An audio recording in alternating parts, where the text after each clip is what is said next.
দেশে গত এক বছরে ৯১,২৫০ কোটি টাকার স্বর্ণ ও হীরা চোরাচালান হয়েছে বলে জানিয়েছে বাংলাদেশ জুয়েলার্স সমিতি বাজুস।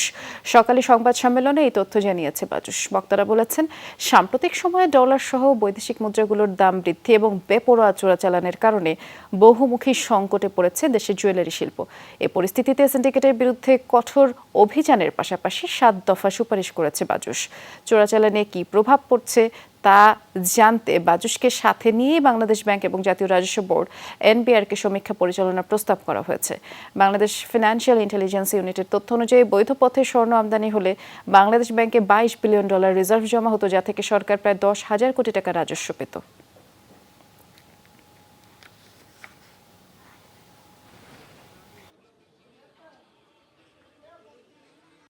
বৈদেশিক মুদ্রার অপব্যবহার করে প্রতিদিন বাংলাদেশের জল, স্থল ও আকাশপথে কমপক্ষে প্রায় 250 কোটি টাকার অবৈধ সোনার অলংকার, সোনার বার, ব্যবহৃত পুরনো জুয়েলারি যা ভাঙারি হিসাবে বিবেচিত ও হীরার অলংকার, ডায়মন্ড জুয়েলারি চোরাচালানের মাধ্যমে বাংলাদেশে আসছে, যা 365 দিন বা 1 বছর শেষে দাঁড়ায় 91,250 কোটি টাকা বা এর অধিক।